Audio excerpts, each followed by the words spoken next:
주시는 말씀 창세기 18장이 되겠습니다. 창세기 18장 16절부터 33절까지. Genesis chapter 18 verses 16 through 33. 창세기 18장 16절서부터 33절. 조금 내용이 긴데 제가 하나님의 말씀을 읽어드리겠습니다. 하나님 말씀입니다. 창세기 18장 16절. 그 사람들이 거기서 일어나서 소돔으로 향하고 아브라함은 그들을 전송하러 함께 나가니라. 여호와께서 이르시되 내가 하려는 것을 아브라함에게 숨기겠느냐. 아브라함은 강대한 나라가 되고 천하 만민은 그로 말미암아 복을 받게 될 것이 아니냐. 내가 그로 그 자식과 권속에게 명하여 여호와의 도를 지켜 의와 공도를 행하게 하려고 그를 택하였으니 이는 나 여호와가 아브라함에게 대하여 말한 일을 이루려 함이니라. 여호와께서 또 이르시되 소돔과 고모라에 대한 부르짖음이 크고 그 죄악이 심히 무거우니 내가 이제 내려가서 그 모든 행한 것이 과연 내게 들린 부르짖음과 같은지 그렇지 않은지 내가 보고 알려 하노라. 그 사람들이 거기서 떠나 소돔으로 향하여 가고 아브라함은 여호와 앞에 그대로 섰더니 아브라함이 가까이 나아가 이르되 주께서 의인을 악인과 함께 멸하려 하시나이까. 그 성중에 의인 50명이 있을지라도 주께서 그곳을 멸하시고 그 50의인을 위하여 용서하지 아니하시리이까. 주께서 이같이 하사 의인을 악인과 함께 죽이심은 부당하오며 의인과 악인을 같이 하심도 부당하니이다. 세상을 심판하시는 이가 정의를 행할 것이 아니니까. 여호와께서 이르시되 내가 만일 소돔 성읍 가운데에서 의인 50명을 찾으면 그들을 위하여 온 지역을 용서하리라. 아브라함이 대답하여 이르되 나는 티끌이나 재와 같사오나 감히 주께 아뢰나이다. 50의인 중에 5명이 부족한다면 그 5명이 부족함으로 말미암아 온 성읍을 멸하시이까. 이르시되 내가 거기서 45명을 찾으면 멸하지 아니하리라. 아브라함이 또 아뢰어 이르되 거기서 40명을 찾으시면 어찌하려 하시나이까. 이르시되 40명으로 말미암아 멸하지 아니하리라. 아브라함이 이르되 내 주여 노하지 마시옵고 말씀하게 하옵소서. 거기서 30명을 찾으시면 어찌하려 하시나이까. 이르시되 내가 거기서 30명을 찾으면 그리하지 아니하리라. 아브라함이 또 이르되 내가 감히 내 주께 아뢰나이다. 거기서 20명을 찾으시면 어찌하려 하시나이까. 이르시되 내가 20명으로 말미암아 그리하지 아니하리라. 아브라함이 또 이르되 주는 노하지 마옵소서. 내가 이번만 더 아뢰리이다. 거기서 10명을 찾으시면 어찌하려 하시나이까. 이르시되 내가 10명으로 말미암아 멸하지 아니하리라. 같이 하죠. 33절. 여호와께서 아브라함과 말씀을 마치시고 가시니 아브라함도 자기 곳으로 돌아갔더라. 아멘. 우리가 한 주간을 지나다 보면 여러 가지 좋은 소식들과 또 좋지 않은 소식들을 듣게 됩니다. 좋은 소식을 듣고 기뻐하며 감사할 때도 있지만 좋지 않은 소식들을 듣고 마음이 무거울 때도 있습니다. 지난 주간에도 우리 성도님들이 좋은 소식들을, 은혜의 소식들을 전해주셔서 주님께 감사했었습니다. 창세기 18장에 보면은 하나님이 그의 천사들과 함께 아브라함을 찾아오셨습니다. 그 찾아오신 목적을 두 가지로 생각할 수 있는데, 첫 번째는 18장 앞부분인데 하나님이 아브라함과 사라에게 좋은 소식을 전해주시려고 오셨습니다. 그 좋은 소식은 하나님이 아브라함과 맺으신 언약에 대한 소식이었습니다. 하나님이 아브라함과 사라에게 내년 이맘때에 내가 다시 돌아와서 사라로 아기를 갖게 해주겠다는 소식, 좋은 소식이었습니다. 그리고 두 번째 내용은 하나님이 아브라함에게 좋지 않은 소식을 알려주셨습니다. 그 좋지 않은 소식이 오늘 본문의 내용입니다. 소돔과 고모라 땅의 죄악이 너무 무거워 그 성을 멸하실 것을 말씀하셨습니다. 심판의 소식이었습니다. 하나님께로부터 소돔과 고모라 땅이 멸망받게 된다는 소식을 들은 아브라함은 어떻게 반응을 했습니까? 오늘 설교 제목이 아브라함의 기도거든요. 그가 기도함으로 반응을 했습니다. 아브라함은 하나님의 공의를 언급하면서 심판이 임할 소돔과 고모라 땅을 불쌍히 여겨달라고 기도했습니다. 먼저 잠시 생각하고 싶은 내용은 누가 기도할 수 있는가? 라는 질문을 한번 던지고 싶습니다. 본문 17절부터 21절까지 내용을 보면은 하나님이 아브라함에게 소돔과 고모라 땅에 임할 심판을 말씀하셨습니다. 심판. 17절에 보면은 하나님이 이렇게 말씀하세요. 내가 하려는 것을 아브라함에게 숨기겠느냐? 숨기지 않는다는 것이죠. 말씀하셨다는 것이죠. 만약에 하나님께서 아브라함에게 소돔과 고모라에 대한 멸망을 알려주시지 않고 그 땅을 멸망하게 하셨다면 그럼 아브라함은 어떻게 반응을 했겠습니까? 아마도 아브라함이 그 멀리 그 소돔과 고모라 땅을 바라보면서 거기서 막 불이 나는데 그 땅에서 연기가 막 올라오는 것을 보면서 어떻게 생각했겠습니까? 아, 저기 산불 났구나. 아니면 이 소돔과 고모라 땅에 대적들이 와서 그 사람들을 잡아가고 그 집들과 그 건물들과 그 마을들을 불타 없애는 거라는 식으로 생각했을 것입니다. 그런데 하나님께서 소돔과 고모라 땅을 멸망시키기 전에 먼저 아브라함에게 알려주셨습니다.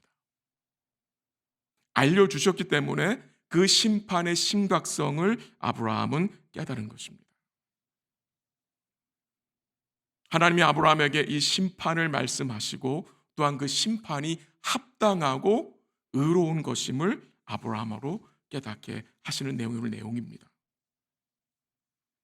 기도는 누가 할 수 있습니까? 아브라함 같이 하나님의 언약에 속한 자들이 할 수 있습니다. 언약에 속했다는 말은 하나님의 구원의 은혜를 아는 자들이 할 수 있는 것이 기도입니다. 기도는 예수님을 통해서 하나님을 은혜의 아버지로 부르는 자들이 할 수 있는 것이고요. 오늘 아브라함이 기도로 반응할 수 있었던 이유는 무엇입니까? 하나님이 아브라함에게 먼저 말씀하셨기 때문입니다. 그래서 기도가 시작된 것입니다. 이 소돔과 고모라 땅에 임할 그 심판과 그 땅의 무거운 죄악을 말씀하셨기 때문에 아브라함은 기도할 수 있었던 거예요. 그러니까 쉽게 말씀드리면 아브라함이 하나님 기도할 내용을 받은 것입니다. 우리의 기도도 마찬가지입니다. 우리가 기도하는 일에 있어서 굉장히 중요한 것이 기록된 말씀입니다. 우리가 토요일 새벽 기도를 모이잖아요. 새벽 예배 나와서 왜 우리가 말씀을 굳이 봅니까? 기도하면 안 되는 것입니까? 왜 말씀을 열고 함께 읽고 짧은 15분 설교를 듣고 기도합니까? 우리가 말씀을 통해서 하나님의 합당한 뜻을, 거룩하신 계획을 되새기기 위함입니다. 그게 왜 중요합니까? 그래야 기도할 수 있기 때문입니다. 말씀을 통해서 성도들은 기도할 내용들을 받아야 기도할 수 있는 것입니다. 아브라함이 소돔과 고모라에서 기도하는 이 모습, 그 땅을 불쌍히 여겨달라는 이 기도 속에서 우리는 예수님을 생각할 수 있습니다. 예수님. 우리 예수님은 십자가상에서 하나님 아버지께 저들의 죄를 용서해 달라고 중보하신 은혜의 주님이신 우리는 잘 알고 있습니다. 이제 아브라함의 기도를 조금 생각해 보겠습니다. 그는 본문 27절에서 나는 티끌과 재와 같사오니라고 했습니다. 나는 아무것도 아닌 존재입니다. 아무것도 아닙니다. 그러나 주의 공의를 바라보면서 기도하겠다고 고백합니다. 그의 기도의 내용이 23절서부터 25절까지 좀 언급이 되고 쭉 나오는데요. 그의 기도의 내용을 이렇게 요약할 수 있습니다. 아브라함은 하나님께 이렇게 말했습니다. 하나님, 의인과 악인을 함께 멸하시면 되겠습니까? 라고 물었습니다. 만약에 그 성 안에 의인 50명이 있다면 어떻게 하시겠습니까? 그래도 멸하시겠습니까? 라고 물었습니다. 또 아브라함은요, 의인과 악인이 함께 심판받는 것은 합당하지 않으니 그 땅에 있는 의인을 보시고 긍휼을 베풀어 달라고 간구했습니다. 아마도 아브라함 머릿속에 이 의인을 언급하면서 염두에 둔 사람이 누구겠습니까? 자기 조카 롯과 그의 가족이었을 것입니다. 지금 이 아브라함의 기도의 내용을 이렇게 살펴보면 어떤 느낌이 드십니까? 어떤 뉘앙스가 나타납니까? 하나님이 소돔과 고모라를 심판하는 것이 왠지 합당하지 않은 것 같은 생각을 아브라함이 품고 있는 것 같습니다. 하나님은 아브라함에게 뭐라고 말씀하셨습니까? 소돔과 고모라 땅에 의인 50을 찾으면 어떻게 하시겠대요? 그 성을 용서하시겠다고 말씀하셨습니다. 긍휼을 베푸시겠다고 말씀하셨습니다. 근데 그의 기도가 거기서 끝나지 않아요. 어떻게 합니까? 아브라함이 의인의 숫자를 낮춥니다. 그래서 45명이면 괜찮겠습니까? 라고 묻습니다. 근데 하나님 뭐라고 말씀하세요? 좋다. 45명도 괜찮다. 근데 거기서 또 끝나지 않아요. 40명이면 어떻겠습니까? 40명. 30명 어떻겠습니까? 20명 어떻겠어요? 10명 어떻겠어요? 제가 옛날이 아니라 오래전 한국 갔을 때 남대문 시장 가서 10,000원, 8,000원 깎은 기억이 나는데 지금 아브라함이 계속 깎아내리는 거예요. 50명에서 몇 명까지 떨어졌어요? 10명까지. 근데 놀라운 사실은 하나님이 이 아브라함의 6번의 간구에 대해서 뭐라고 말씀하세요? 거부하지 않으세요. 거절하지 않으셨어요. 6번 다 오케이. 그대로 하겠다고. 10명만 있으면 내가 이 성을 멸하지 않겠다고 하나님이 말씀을 하세요. 뭐가 증거되는 것입니까? 죄로 가득한 소돔과 고모라 땅에 대한 하나님의 진심이 보여지고요. 또한 하나님이 의인을 어떻게 생각하는지를 우리로 생각하게 합니다. 이 내용들을 보면서요, 우리 마음속에 한 가지 질문이 들 수 있습니다.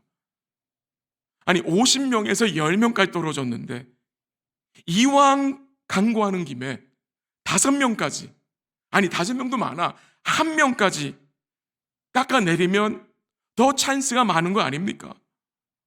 왜 아브라함이 10명에서 스탑했겠습니까? 한 번 더 낮추면 하나님이 화내실까 봐 낮추지 못했을까요? 왜 10명에 스탑을 했겠습니까? 어떤 글에서는 이렇게 답이 나오더라고요. 그 당시 이 10명이 한 가구의 구성원 숫자이기 때문에 그랬다고 나오더라고요. 우리 사랑하는 성도 여러분, 왜 아브라함이 50명으로 시작해서 10명에서 멈췄겠습니까? 그가 기도하면서 깨달은 것이 있습니다. 그것은 무엇이겠습니까? 그 땅에는 의인이 없다는 것입니다. 하나님의 심판을 대신할 의인이 없다는 것을 깨달은 것입니다. 이것을 바꾸어 말하면 무슨 의미입니까? 처음에 퀘션을 가지고 있었어요. 하나님이 소돔과 고모라 멸하시는 것이 왠지 모르게 깨름직하다. 이것은 하나님의 공의로운 심판이 아닌 것 같은 마음을 아브라함이 가지고 있었으나 그가 기도하는 과정에서 어떻게 됩니까? 하나님이 소돔과 고모라를 멸하는 것은 정당한 심판이고 합당한 의로운 심판인 것을 깨달은 것입니다. 이것이 기도의 능력입니다. 기도를 통해서 아브라함이 어떻게 됐어요? 바뀌었습니다. 그의 생각이 변화된 것입니다. 어떻게 해요? 하나님이 의롭습니다. 하나님이 옳습니다. 하나님의 심판은 정당한 것입니다. 바뀐 거예요. 그래서 주님 우리에게 주시는 은혜는 우리의 생각을 뭐 하는 겁니까? 바꿔주시는 것입니다. 그래서 우리가 기도해야 됩니다. 그 내용은 좀 제가 나중에 좀 설명을 드리고요. 지금 이 의인에 대한 언급을 하면서 우리 머릿속에 떠오르는 구절 하나 있을 것입니다. 로마서 3장 10절. 의인은 없나니 하나도 없다. 의인은 없나니 하나도 없다. 무슨 말입니까? 모두 죄인이다. 모두 죄인이라는 말은 무슨 말씀입니까? 온 사람들이, 온 세상이 하나님의 심판 아래 있다. 의인은 없다. 모두 죄인이라는 이 말씀도 뭐가 포함된 것입니까? 인간은 스스로 자신들의 힘과 노력으로 구원을 얻을 자는 단 한 사람도 없다라는 말씀입니다. 그 의미입니다. 하나님 앞에서 인간 스스로의 노력과 행위로 단 한 사람도 하나님 앞에 의인으로 설 수 없다는 말씀입니다. 근데 성경은 그렇게 끝나지 않습니다. 성경이 강조해서 선포하는 메시지가 무엇입니까? 하나님 앞에 죄인이 어떻게 의인으로 설 수 있는지 그 길을 제시한다는 것입니다. 하나님께서는 영원토록 지옥의 형벌을 받을 죄인을 의인으로 여기시는데 누구를 통해서? 자기 자신의 아들, 그의 피공로를 통해서, 그의 순종과 그의 죽음과 그의 부활을 통해서 죄인을 의인으로 바꾸시는 것입니다. 그것을 여러분과 제가 경험한 자들 아닙니까? 우리가 하나님 앞에 의인으로 설 수 있는 자들 아닙니까? 로마서 3장 23절 24절에 이렇게 증거됩니다. 들어보세요. 모든 사람이 죄를 범하였음에 하나님의 영광에 이르지 못하였더니 그리스도 예수 안에 있는 속량으로 말미암아 하나님의 은혜로 값없이 의롭다 하심을 얻은 자 되었다라고 했습니다. 죄인이 하나님의 영광에 이르지 못할 죄인이, 그 말은 지옥 형벌을 받을 죄인이 예수 안에 있는 속량으로 값없이 하나님의 은혜로 의롭다 하심을 받았다. 이것이 하나님 구원의 은혜인 것입니다. 다시 본문으로 돌아가서 하나님이 아브라함의 기도에 어떻게 반응하셨습니까? 하나님이 소돔과 고모라 땅을 심판하셨기 때문에 아브라함의 기도는 그냥 허공을 친 기도가 된 것입니까? 절대 아니라고 생각됩니다. 우리 함께 가보기를 원합니다. 창세기 19장 가보십시오. 19장 29절입니다. 19장 29절. Genesis chapter 19 verse 29. 19장 29절 같이 읽죠. 같이 시작. 하나님이 그 지역의 성을 멸하실 때 곧 롯이 거주하는 성을 엎으실 때에 하나님이 아브라함을 생각하사 롯을 그 엎으시는 중에서 내보내셨더라. 아멘. 하나님이 그 성을 심판하실 때에 어떻게 하셨어요? 29절 마지막 부분에 하나님이 아브라함을 생각하사 롯을 그 엎으시는 중에 내보내셨다. 무슨 말입니까? 하나님이 롯을 그 땅에서, 그 심판에서 구원하셨다는 말씀입니다. 무엇을 통해서? 아브라함을 통해서. 하나님이 아브라함을 생각하사 God remember Abraham. 하나님이 아브라함을 remember 하셨어요. 그의 기도를 생각하신 거예요. 하나님이 그와 맺은 언약을 기억하신 거예요. 여러분, 원래 롯이 어떤 자입니까? 롯. 그는 소돔 사람들과 별반 다른 자가 없는 자입니다. 한번 살펴볼까요? 19장 15절. 19장 15절. verse 15 보세요. 같이 읽습니다. 시작. 동틀 때에 천사가 롯을 재촉하여 이르되 일어나 여기 있는 내 아내와 두 딸을 이끌어내라. 이 성의 죄악 중에 함께 멸망할까 하노라. 16절 제가 읽어드릴게요. 그러나 롯이 지체하매 그 사람들이 롯의 손과 그 아내의 손과 두 딸의 손을 잡아 인도하여 성 밖에 두니 여호와께서 그에게 자비를 더하심이었더라. 뭐가 증거됩니까? 천사들이 미리 롯을 재촉해서 이 땅을 뭐하라고? 떠나라고 했습니다. 일어나 이 땅을 떠나라. 이 땅에 심판이 임할 것이다. 근데 롯이 어떻게 반응을 해요? 지체했습니다. 지체했어요. 왜 지체했을까요? 소돔이 너무 좋아요. 이 물건 다 어떻게 놓고 여길 떠나요? 떠날 수 없는 거예요. 못 떠나겠는 거예요. 그래서 지체한 거예요. 그래서 하나님 어떻게 하십니까? 천사들로 롯의 손과 그 아내의 손과 그 두 딸의 손을 잡아서 강권적으로 성에서 이끌어내신 것입니다. 왜? 그냥 두면 나오지 않을 것이기에 하나님이 그의 천사들을 통해서 롯을 강권적으로 끄집어내신 것입니다. 이것이 구원인 것입니다. 하나님이 롯을 그대로 내버려 두지 않은 것이 뭡니까? 은혜입니다. 하나님 우리를 그대로 내버려 두지 않으셨어요. 그대로 내버려 주셨다면 지옥으로 달려갈 자들 아닙니까? 우리 모두. 내 은혜를 더하셔서 우리를 찾아오셔서 우리 마음에 성령 보내셔서 주의 사랑 알게 하시고 주의 은혜 믿게 하셔서 구원받게 하셨잖아요. 끄집어내셨어요. 롯이 그 멸망 중에 멸망 중에 구원받게 된 것은 하나님이 아브라함을 생각하셨기 때문입니다. 여러분이 뭘 생각하게 됩니까? 하나님이 예수님을 생각하사 여러분과 저를 형벌에서 죄악에서 끄집어내셨습니다. 그거 보여주는 것입니다.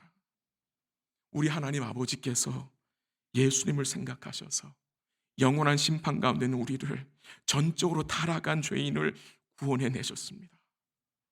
하나님 아버지께서 예수님이 이루신 그 온전하신 대속을 통해서 그 온전한 중보하심을 통해서 우리를 죄와 심판과 죽음에서 끄집어내셨습니다. 이것을 보여주는 것입니다. 우리의 구원은 우리 스스로 이루어낸 것이 아닙니다.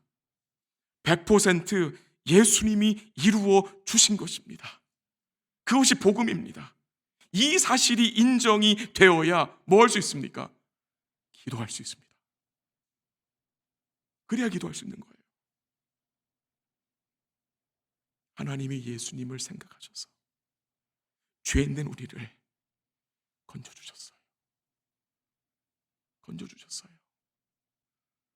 건짐받은 확신이 있어야 하나님을 아버지로 부를 수 있는 것입니다.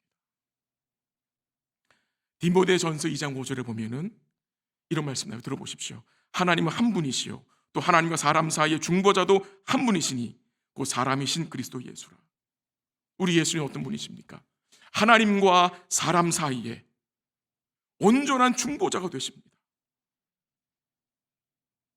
이 땅의 중보자는 단 한 분, 예수님. 하나님과 사람 사이의 중보자는 단 한 분, 예수님입니다. 중보자가 되시려면 죄가 없어야 합니다. 의로우셔야 합니다. 우리 주님은 의로우신 분입니다. 온전한 중보자가 되려면 온전한 속죄를, 대속을 이루셔야 합니다. 그가 이루셨습니다. 우리 예수님이 우리의 죄 없으신, 의로우신, 온전한 대제사장, 온전한 중보자가 되신다는 사실입니다. 그리고 그 주님은 아브라함을, 다윗을, 사도 바울을, 베드로를, 우리 성도들을 우리 주님의 그 중보 사역에 뭐하게 하셨어요? 참여시켜 주셨어요. 인바이트 하셨어요. 내가 이룬 이 사역을 이제 너희로 전파하게 할 것이다. 이 세상에 알릴 것이다. 그 일을 감당하게 하신 거예요. 그럼 놀라운 사실은 하나님 우리를 구원하시고 그 하나님의 구원 역사에 우리를 참여시켜 주셔서 우리로 이 하나님의 은혜와 사랑을 뭐하게 하십니까? 증거하게 하시고 심판 가운데 있는 자들을 위해서 우리를 뭐하게 하십니까? 기도하게 하시는 거예요. 놀라운 은혜 아닙니까? 저를 비롯해서 우리 사랑하는 성도들이 우리 주님의 그 중보 사역에 그 주님의 구원 역사 속에 이 참여되어 있다는 사실에 우리의 마음이 감격했으면 참 좋겠습니다. 이 놀라운 거거든요. 여러분과 저는 중보가 될 수 없습니다. 우리에게 중보자는 단 한 분, 온전하신 예수님입니다. 그 예수님의 온전한 중보 사역에 하나님 우리를 불러주셨습니다. 그 모습이 지금 아브라함이 소돔을 기도하는 모습에서 우리에게 보여지는 것입니다. 하나님이 우리의 기도를 기뻐 받으십니다. 우리 기도에 귀 기울여 주십니다. 그 이유는 우리의 기도에 능력이 있어서가 아니라 우리가 주님의 온전한 속죄하심과 중보하심에 참여되어 있기 때문에, 우리가 그 예수님 안에 거하기 때문에, 그 예수님을 통해서 하나님 아버지와 관계가 회복되어졌기 때문에 아버지가 우리의 기도를 들으시는 것입니다. 우리 사랑하는 성도들은 기도의 특권을 누리는 자들입니다. 교회를 위해서, 다른 지체들을 위해서, 아직 심판 중에 있는 자들을 위해서 기도하는 것은 부담이 아니라 특권입니다. 복입니다. 소돔과 고모라 같은 이 죄 많은 세상에서 우리가 무엇을 기도하고 살아야 되겠습니까? 우리 사랑하는 성도님들, 무엇을 구하고 살고 계십니까? 하나님 우리가 허락하신 기도의 특권을 혹시 우리의 욕망을 채우기 위해서 사용하진 않으십니까? 아니면 이 기도의 특권을 세상 사람들이 구하는 것을 더 구하고 있지는 않는지요? 우리 자신을 돌아봤으면 좋겠습니다. 그 한번 상상해 보십시오. 이 소돔과 고모라 성 안에 사는 자들이 그렇게 아끼고 사랑했던 그 물질들이 어떻게 됐습니까? 다 잿덩이 됐습니다. 다 불타버렸습니다. 그들이 그렇게 좋아하던, 그들이 그렇게 아끼던 그 재물들이 그들을 심판에서 구원해 줄 수 없었습니다. 그들이 그렇게 전부로 여기고 살았던 그 물질이 심판 중에 그들에게 아무 도움을 줄 수 없었다는 사실입니다. 우리 사랑하는 성도 여러분, 우리 아브라함의 기도에서 무엇을 배울 수 있습니까? 오늘 여러분, 저의 기도의 삶은 어떠합니까? 우리 기도의 생활의 핵심, 무엇에 초점이 맞추어져 있습니까? 때로는 우리는 기도하는 과정에 있어서 이 기도 응답에 너무나 몰두되어 있을 때가 있는 것 같습니다. 물론 하나님이 기도에 응답 주신 거에 감사해야 합니다. 그 은혜에 감사해야 합니다. 근데 때로는 우리가 너무나 이 응답에 초점이 맞추어져 있어서 중요한 것을 놓칠 때가 있는 것 같습니다. 여러분, 그게 뭐라고 생각하십니까? 기도를 통해 내가 변하는 것입니다. 마치 아브라함이 기도를 통해서 그의 생각이 변했습니다. 이런 과정이 우리 기도 속에 나타나야 합니다. 너무나 응답하는 것에 초점이 맞춰져 있어서 기도하는 과정에서 주의 성품을 닮아가는 것을 우리가 그냥 넘어갈 때가 많다는 사실, 주의 마음을 품지 못할 때가 많다는 사실을 제 자신에게서 보게 될 때가 많습니다. 여러분들은 어떻습니까? 정말 우리가 기도하는 과정에서 살피고 돌아봐야 할 우리 성품 변화에 능할시할 때가 많지 않습니까? 기도는 기도하는 과정을 통해서, 주님과 교제하는 그 과정을 통해서 나의 성품이 주의 성품을 닮아가는 데에 초점이 맞추어져 있어야 합니다. 거기에 실패한다면 응답을 받지 못한 거로 여기셔야 합니다. 우리 사랑하는 성도들이 기도하는 가운데, 주님을 만나는 가운데 주님 성품 닮아가는 이 복된 변화의 역사들이 우리 삶에 나타나기를 간절히 기도합니다. 어제 오후에 전화 한 통을 받았습니다. 우리 교회 나오시는 분은 아닙니다. 근데 우리 교회와 관계는 있는 분이세요. 오랜 시간 동안 우울증으로 힘들어 하셨던 분이었습니다. 그분의 이야기를 듣고 또 위로하고 격려하고 또 말씀을 같이 읽고 함께 기도하고 전화를 끊었습니다. 한 2시간 후에 전화가 또 왔습니다. 그분이 저한테 이렇게 말씀을 하셨어요. 목사님, 제가 회개합니다. 회개합니다. 자기가 너무나 내 중심적으로 신앙생활을 했다는 거예요. 2주 전에 교회를 가셨는데 아무도 자기를 반갑게 받아주지 않았대요. 그래서 화가 나서 지난주 교회를 안 갔대요. 교회 가면 뭐해? 아무도 나를 받아주지 않는데, 나를 사랑으로 대해주지 않는데, 내 주위의 가족들 아무도 나를 사랑해주지 않는데 다 필요 없어. 그런 생각이 꽉 잡혀 있어가지고 마음이 더 힘들었대요. 밥도 먹을 수 없고 소화도 안 되고, 그래서 약을 먹으면 속이 쓰리고, 그래서 하다 못해 저한테 전화를 주신 거예요. 근데 그분이 주의 은혜로 생각을 바꾸셨어요. 이게 나의 문제구나.